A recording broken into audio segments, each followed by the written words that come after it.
E se eu dissesse que uma das armas mais devastadoras do século XX não foi forjada de aço ou fogo, mas de tinta e silêncio, não uma bomba, não uma bala, mas um relatório, tão perigoso que a máquina política mais impiedosa da história moderna, a SS nazista, decidiu que ele deveria ser escondido para sempre. Isto não é especulação, isto não é conspiração.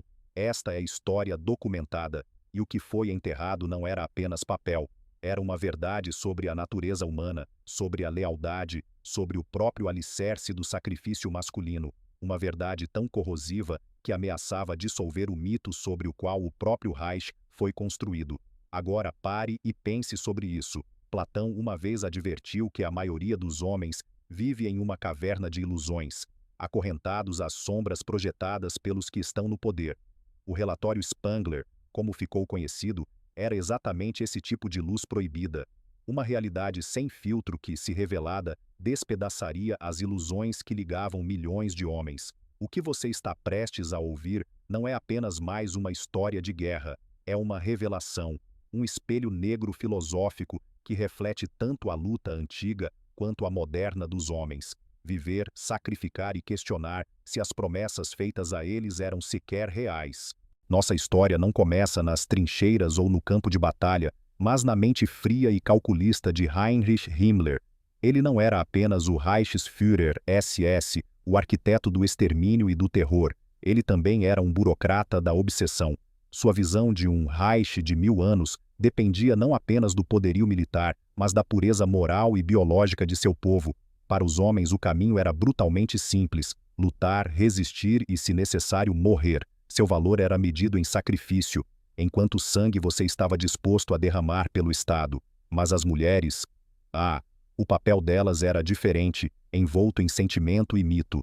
Elas eram ditas guardiãs eternas do lar, as nobres mães da raça alemã, os pilares inabaláveis de lealdade aos quais o soldado poderia ancorar sua alma. A máquina de propaganda pintava essa imagem com cruel perfeição. Cartazes de esposas sorridentes acenando para seus maridos, indo para a guerra, mães prometendo que seus filhos seriam lembrados como heróis.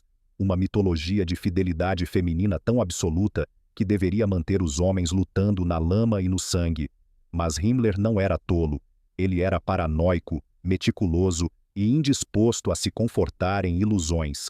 Ele precisava de provas de que esse mito de lealdade era real.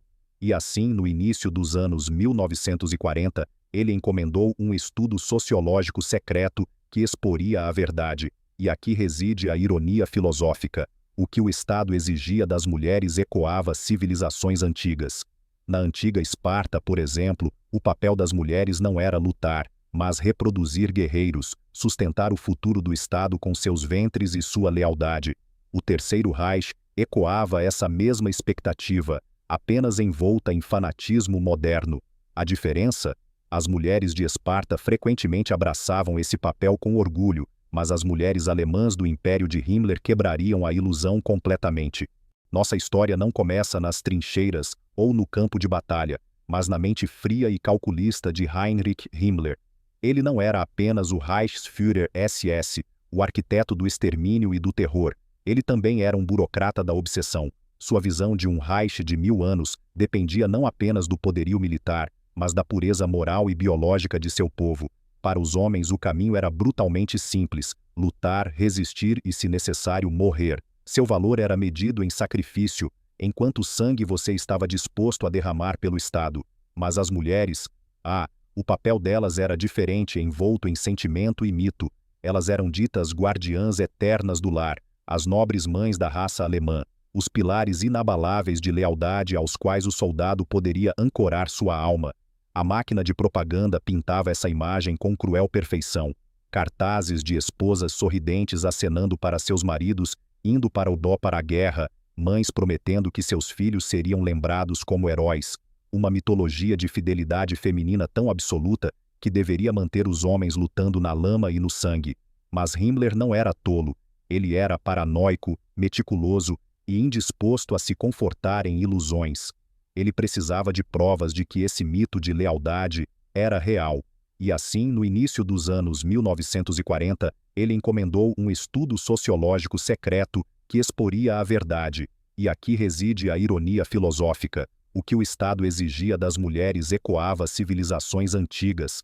Na antiga Esparta, por exemplo, o papel das mulheres não era lutar, mas reproduzir guerreiros, sustentar o futuro do Estado com seus ventres e sua lealdade. O Terceiro Reich ecoava essa mesma expectativa, apenas envolta em fanatismo moderno. A diferença? As mulheres de Esparta frequentemente abraçavam esse papel com orgulho, mas as mulheres alemãs do Império de Himmler quebrariam a ilusão completamente. Para compreender o peso desta revelação, imagine-se como um daqueles soldados, 19 anos de idade, meio congelado em um buraco de raposa nos arredores de Stalingrado. A lama gruda em suas botas, o céu nunca para de trovejar com artilharia e cada hora parece uma eternidade. O que o mantém são não a ideologia, não os discursos de Hitler, mas o pensamento de Anna, sua namorada em casa, as cartas dela, a fotografia dela, a memória do sorriso dela. Ela é o seu elo com a vida, sua razão para lutar. E então vem a carta que corta tudo. Não de Anna, mas de sua mãe. Suas palavras cuidadosas atingem mais forte que granadas inimigas. Anna foi vista andando com um prisioneiro francês. Mais tarde, ela se mudou com um oficial do partido. Segura, bem alimentada, intocada pela frente. A carta termina com: "Seja forte, meu filho. Nesse momento, o buraco de raposa se torna seu túmulo. Pelo que você está lutando, não pela pátria, parece uma piada cruel. Não pelo regime que roubou sua juventude. A única razão pela qual você resistiu, a promessa da lealdade dela, era um fantasma. E a história de Karl não era única. O relatório Spangler mostrou que era epidêmica. A traição, repetida em milhares de lares, tornou-se um campo de batalha silencioso. Aqui é onde a psicologia encontra a filosofia.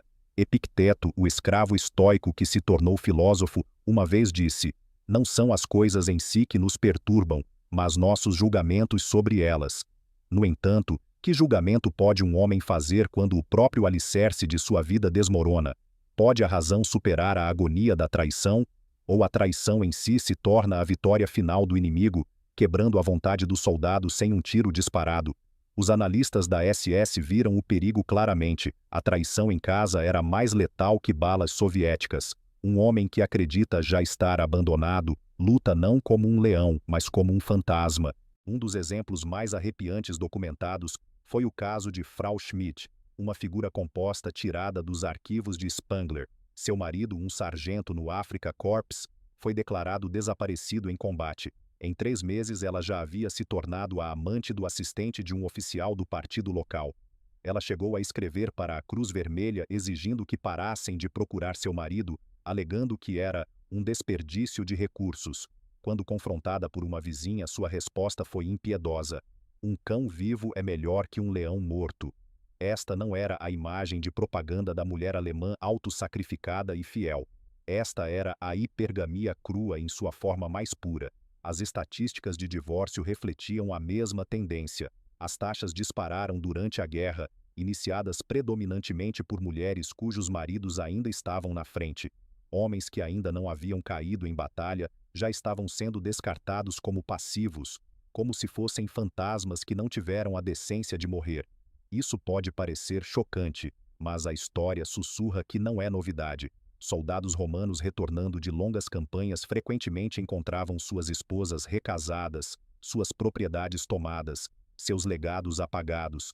A lealdade, ao que parece, sempre foi uma moeda condicional, trocada por sobrevivência e vantagem, quando os tempos se tornavam desesperadores. Aqui a psicologia converge com o pragmatismo frio. A lealdade, desprovida de romance, é revelada como transacional. Onde os recursos desaparecem, a fidelidade se dissolve. E ainda assim, para os homens na frente, isso não era teoria. Era o estilhaçamento silencioso de tudo o que dava significado ao seu sofrimento. As implicações do relatório Spangler foram catastróficas. Ele não apenas abriu buracos na ideologia nazista, dinamitou seu próprio alicerce. Se o mito da lealdade feminina ruísse, também ruiria a moral de milhões de homens, congelando e sangrando na frente. Por que sacrificar sua vida por uma pátria que já o traiu da forma mais íntima? Himmler, ao ler o rascunho final, teria ficado lívido, mas sua fúria não era direcionada às mulheres, era dirigida à própria verdade. O problema não era a traição. O problema era que a traição havia sido registrada. Fatos, não fantasias, haviam sido colocados em sua mesa. E assim a solução foi tão cínica quanto previsível. O relatório foi enterrado, classificado como Geheime Reichssache, um assunto secreto do Reich, foi selado nos cofres da SS, destinado a nunca mais ser mencionado. A realidade havia colidido com a ideologia, e a ideologia havia vencido, não refutando a realidade, mas apagando-a. Este é o momento em que a filosofia afia a faca. Nietzsche escreveu que todo Estado repousa sobre mentiras e ilusões.